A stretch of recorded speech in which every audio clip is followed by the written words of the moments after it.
Hey guys, welcome back to Intuitive Angling, and appreciate you guys swinging by the channel today to check the video out. And today, guys, we're going to be talking about, and I'm going to explain to you how bass fishing has lost its magic. It's lost its soul, it's lost its identity, it's lost its heritage, and more importantly, how we get that back. A lot of you people, a lot of you guys that have been in the sport for a long time, you know what I'm talking about. If you haven't been in the sport for very long, I'm going to explain what's happened here. So we're going to dig into that in today's episode here.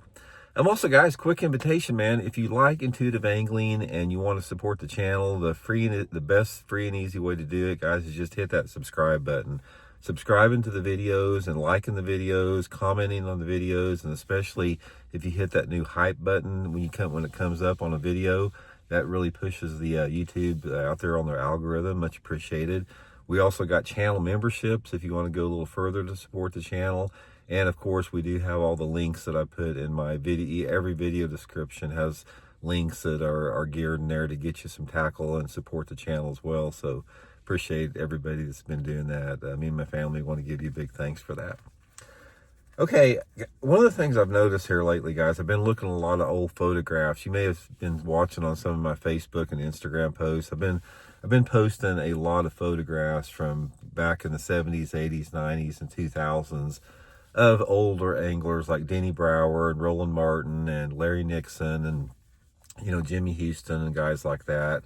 The greatest generation of fishing. And we've lost that, guys. We do not have that anymore. When you see an old photo of Rick Clunn holding up a picture, or you see, Larry Nixon holding up, a Megabucks trophy, or an old photo of Jimmy Houston or Bill Dance or anything like that from back in the day, those personalities are gone. We do not have that anymore, and they will not be coming back, and there's a reason for that. There's also a reason why the sport is viewed differently in terms of enthusiasm and just the whole magic of bass fishing, and I want to explain why that is and how it has been a self-inflicted wound. Okay, first of all, there is a handful of people that are responsible for all this. When I'm talking about bass fishing losing its magic and how it's not the same as it was back when we had guys like Larry Nixon dominating the sport, all this type of stuff, it is solely responsible from a handful of tournament organizations that have created the environment that we have right now.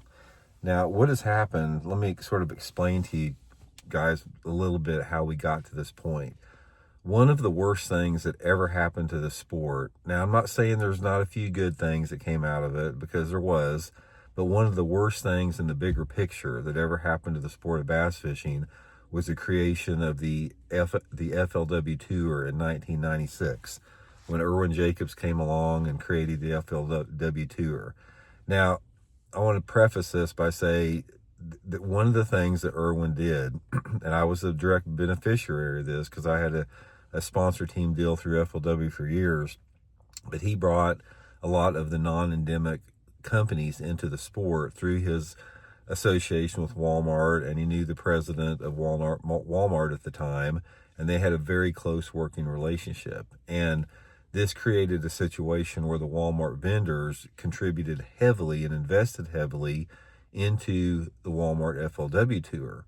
It made the payouts really big. It gave guys sponsorships, which was great. You can't deny that was great. But the problem with that was a short-term benefit that in the long term really damaged the sport in a big way.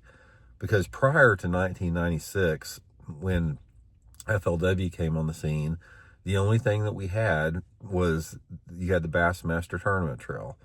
The Bassmaster had what was called the Invitationals, and they had what was called the Bassmaster Top 100 circuit.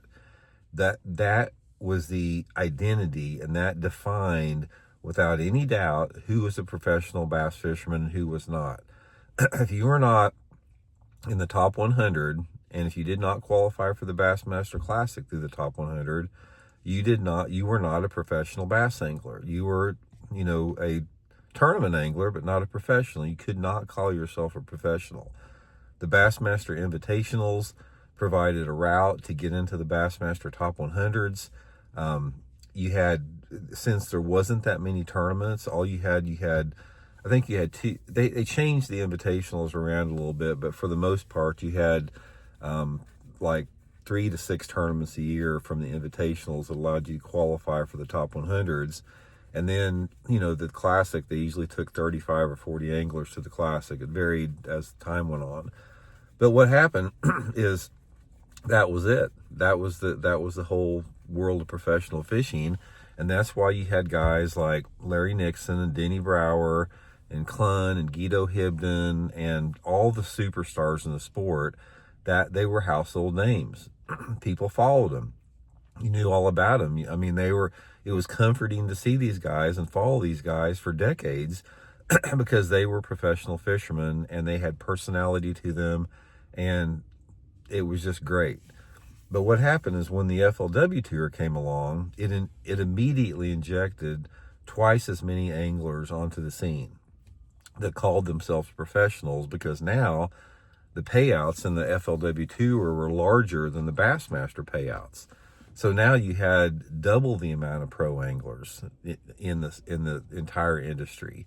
And as a result with that, it started to become harder and harder for more and more anglers excuse me, to gain sponsorships to stay on the circuit, because there was only so much money to go around. That's sort of what started the problem we had. And then in the ensuing years, you had all these other offshoot circuits coming in. You had the Toyota Series, Bassmaster Opens, things changed around. You had other circuits popping up that were like quasi-pro circuits. More and more tournaments came on the scene, more and more. And as the years went on, nobody could really define what a professional angler was. And then we had some economic up and downs. Perfect storm got together. And as a result, you had sponsors pulling out of the organizations because they couldn't deliver like Bassmaster did. You had more and more tournament anglers struggling because the pie is getting sliced into a smaller part all the time. And all of the tournament scene started to deteriorate. It wasn't like it was back prior to 1996 when you had one circuit. It got too complicated. It got too big. And then the death blow for the whole thing was, again, by a small minority of people, is about 5 years ago when forward-facing sonar started to take over the entire scene of fishing. The tournament organizations, Bassmaster and MLF, allowed this to take place. And this is what killed it. This is what has killed the sport, because when they allowed forward-facing sonar to take over, that is when we had a complete paradigm shift on what is a professional angler. And now professional anglers are basically a dime a dozen live scopers. And again, I'm not trying to insult anybody or demean anybody. It's just the reality of the situation. This technological takeover of the sport allowed a lot of kids, high school and college anglers that were very tech savvy and did not have the skill levels and talent as guys like Larry Nixon did before, but the technology was so advanced and so good that they began to dominate the sport. So you had this huge influx of these anglers that nobody knows who they are, and new ones pop up all the time. And it's just like cookie cutter, flat brim, and live scopers out there. So you have lost the personality of the sport. You've lost the Denny Browers, you've lost the Cluns, you've lost the Jimmy Houstons, and they're never coming back in the world of tech. And as a result, on all top of this now, there's so many pro circuits. You got MFL, you got NPFL, you got Bassmaster, you got tons of different regional circuits. Too many tournaments, too many tournament anglers. Everything's watered down. Higher payouts higher entry fees than ever. Some of these entry guys are paying $6,000 entry fees for a tournament, and the payouts are lower than they've ever been. It's a money pit. Tournament bass fishing has turned into a money pit, and all of this can be blamed on the tournament organizations. All it would have taken, guys, was like for these guys to say no. Just say no to forward-facing sonar and stop trying to grow the sport out of control. And that's what we have had. It's like when you have these tournament organizations that pop up constantly to try to fill some type of a niche or need within the sport, it dilutes the entire sport. And that is why ultimately the biggest problem that we've had in this sport is the fact that tournament organizations, including Bassmaster back when they were at the top of their game, were for-profit organizations. Bass fishing professional tournaments should be non-profit organizations, and there should only be one. And that's the problem with it. It's like people say, well, competition is good and all this type of stuff. It's not good in bass fishing. It has wound up harming the sport. It has wound up harming the anglers as a result. And we've created this scenario that's going to be very difficult to get out in because there's a lot of an inept leadership in the tournament world today. In a perfect world, what we need is to get rid of all the tournament organizations that call themselves professional organizations and go back to the Bassmaster tournament trail. There was nothing wrong with it was back then, guys. Back in the 80s and early 90s, when Bassmaster was the only circuit out there, before, GPS, before technology, before forward-facing sonar, there was nothing wrong with it. It was the best time for it. It was the best time for it. And the only reason is people say, well, Randy, you can't stop progress and all this type of stuff. That ain't progress. That's not progress. It's de-evolution. And the only reason this stuff has occurred is because people saw some opportunity to make a buck. That's all it was. New tournament organizations pop up to try to make money. New technology comes into the sport to make money without any consideration on the impact that it's having on the sport and what it's done to the sport. If you were in this sport, let me go back in time a little bit, because I put the year like 1990 as the pinnacle of professional bass fishing. The year that Rick Clunn won the Classic on the James River, that was the year that the Bassmaster Top 100s had just started. It was literally the golden years of professional fishing. It was perfect. It was awesome. It couldn't got any better. And we have lost that completely. And now we have a tournament world that is completely unrecognizable. You don't have the heroes in the sport, and you never will again. Never the way it is right now. You don't have the payouts in the sport. You don't have the opportunities for the anglers. And moreover, the sport will never elevate to the point where it's been because nobody can say who or what is now a professional bass angler. It's all over the place. It'd be the same if the NFL guys had, 10 different NFLs and everybody called themselves professional football players. But, instead of having one Super Bowl, you had 7 or 8 different, quasi type Super Bowls out there, and it winds up hurting everything. It hurts, spectator participation. It hurts, fan interaction. It hurts, the payouts.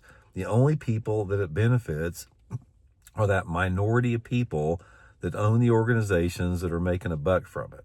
And it all goes back to the thing that money corrupts everything. Money destroys everything. And I'll just say it right off the bat, guys. Bass fishing, the growth of bass fishing has been a very toxic thing to the sport because it was not done right. It was done to benefit a minority of people, and everybody else has been suffering from it. Our sport is no longer great. And I'll just come, and I can say that, guys. I have earned the right to say that because I've been there and done that. I've been there when it was great. I've been there through every stage out there.